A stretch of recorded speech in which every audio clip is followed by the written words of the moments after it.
I hope you're right. Where do I even begin to express all the feelings I have inside for you? I remember the first time I ever laid eyes on you. I was sitting in the stands of the Pepsi Center, admiring you from afar, thinking, one day I'll conjure up enough courage to go and talk to him. Well, that day came a few months afterwards.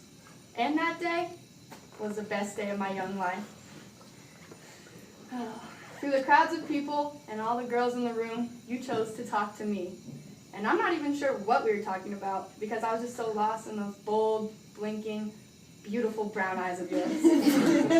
They had me captivated and entranced all night. The time we spent together after that wonderful first interaction was so meaningful. All the times we went to C4C, the times I saved you from wandering around campus like a lost puppy dog, the times we spent at Dow Ward, and the times you thought you could beat me in a shooting contest. And it was just so cute that you thought you could actually beat the best shooter in the state. Silly you. But basketball is something that brought us closer together. We were both those hometown heroes, those Colorado kids that were going to do big things for their home state. We could vent to one another about how hard workouts were on any given day, or talk about how we were exposing people at practice. That conversation happened a lot more often. But besides basketball, we knew that our relationship was going to be one for the ages. You have always been so caring. If I was sick, you would bring me soup. If I was feeling down, you would say something that was just so utterly stupid that I couldn't help from laughing. And don't even get me started about your hugs. Hugging you is like hugging a giant grizzly bear. Your warm embrace and strong hold are just so comforting.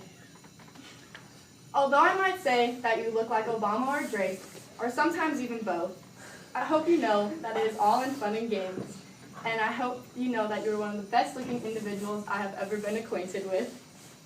You are the light at the end of my tunnel, the brown to my rice, the peanut butter to my jelly, the creamer to my coffee, the soul to my mate, and the bear to this Huggy.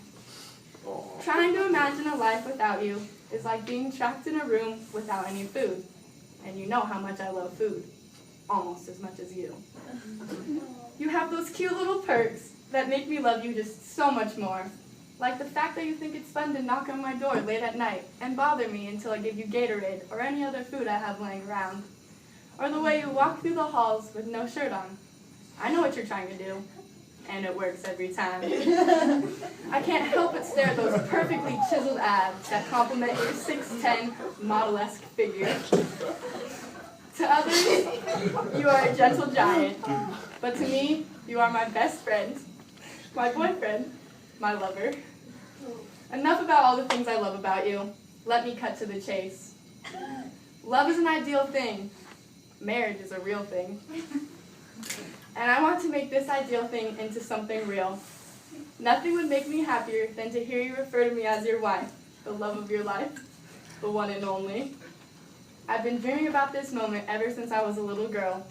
You were the MVP of the Colorado All-Star Game, but so was I. We were match made in heaven by the basketball gods, and all I'm saying is that we would have some tall, athletic-ass babies who would probably grow up to be superstar athletes just like us. Every parent's dream. Okay, enough beating around the bush. If I don't do it now, I'm not sure I ever will. I can't imagine taking the leap of faith with anyone else. It's time to tell you that I love you, and I would like to spend the rest of my life with you. So Joshua, James, Brad, would you make me the happiest woman in the world and take my hand in marriage?